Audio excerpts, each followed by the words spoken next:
रामपुर गांव में एक नदी के पास एक चुड़ैल का साया था, जिससे सभी गांव वाले बहुत परेशान थे। एक दिन सभी गांव वाले सरपंच कड़कनाथ सेठ के पास जाते हैं। कड़कनाथ सेठ, हम सभी गांव वाले बहुत परेशान हैं। गांव में एक चुड़ैल की साये की वजह से कोई भी गांव वाला उस नदी से पानी नहीं भर पा रहा है। कड़कनाथ सेठ, अंजलि बिल्कुल सही कह रही है। हम सब उस चुड़ैल से बहुत डरते हैं। उस चुड़ैल ने बहुत से लोगों को मारा है। कड़कनाथ सेठ गांव वालों की बात सुनने के बाद बोलते हैं, ठीक है, तुम सब परेशान मत हो। मेरे पास एक तरकीब है।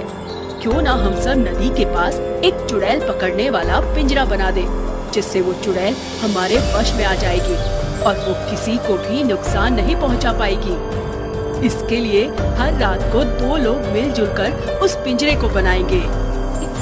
सभी गांव वाले इस फैसले से बहुत खुश होते हैं। रात को विद्या और विजय पिंजरा बनाने के लिए नदी के पास जाते हैं। तभी ये सब चुड़ैल देख लेती है। अच्छा बेटा, ये सब मुझे रोकने के लिए इतनी मेहनत कर रहे हैं, लेकिन वो ये नहीं जानते कि मैं इनकी अम्मा हूँ। रुको, इन्हें अभी सबक सिखाती हूँ। ये कहकर चुड़ैल अपना रूप बदल लेती है। चाय, गर्मा गर्म चाय, अदरक इलायची वाली चाय। उसकी आवाज सुनकर विद्या और विजय वहाँ आ जाते हैं। अरे बहन, जरा 2 कप चाय देना तो। वैसे तुम इस गांव में नई आई हो क्या?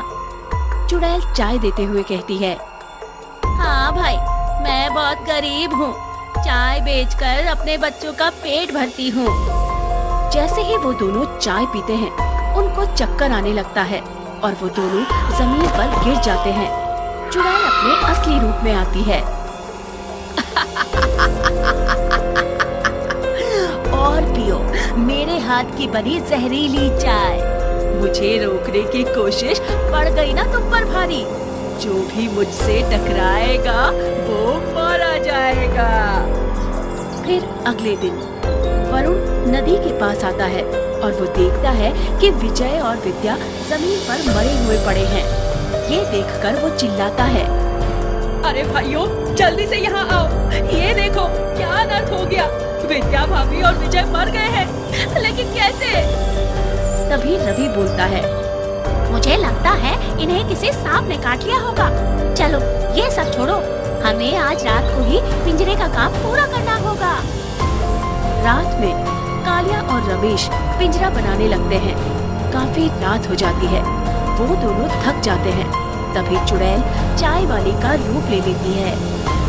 चाय चाय, अदरक इलायची वाली चाय, पी लो सब्जी चाय। रमेश और कालिया चाय वाले की आवाज सुनकर चाय पीने के लिए चुड़ैल की दुकान पर आ जाते हैं। अरे बहन, 2 कप चाय देना। आज तो हम बहुत थक गए हैं और तुम्हें पहले कभी यहाँ नहीं देखा। हाँ भाई, मैं पास वाले गांव में रहती हूँ और मैं बहुत गरीब हूँ। ऐसे ही अलग अलग गांव में जाकर चाय बेचकर अपना गुजारा करती हूँ। ये सब छोड़िए, ये लीजिए गर्मा गर्म चाय। जैसे ही रमेश और कालिया चाय पीते हैं, उन्हें भी चक्कर आने लगता है। अरे तूने इसमें क्या मिलाया?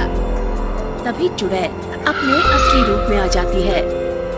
मैं चुड़ैल हूँ। तुम सब गांव वाले मुझे उस पिंजरे में कैद करना चाहते थे ना? भूल जाओ।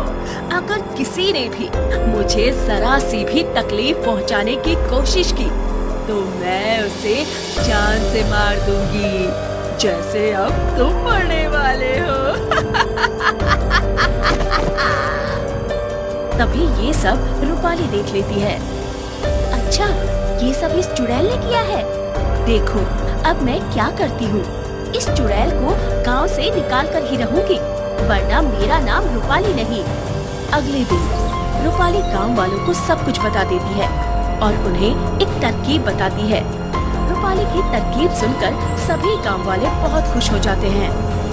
रात होने पर दीपेश, राजेश और रूपाली नदी के पास जाते हैं।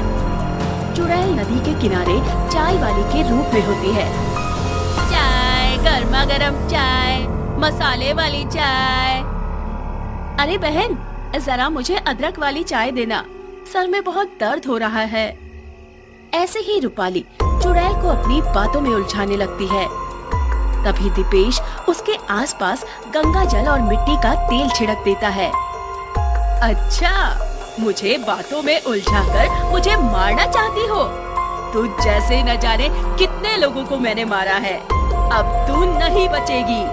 देख तेरा क्या हाल करती हूँ मैं। जैसे ही चुड़ैल रूपाली पर हमला करने वाली होती है, तभी दीपेश मशाल से आग लगाता है और वो जलने लगती है। अरे मुझे बचाओ, मैं जल रही हूँ। मैं तुम में से किसी को नहीं छोड़ूंगी। मैं वापस आऊंगी, अपना बदला लेने के लिए मैं वापस आऊंगी। ये कहते हुए चुड़ैल जलकर राख हो जाती है। इस तरह रूपाली की समझदारी की वजह से गांव वालों को उस चुड़ैल से मुक्ति मिल जाती है।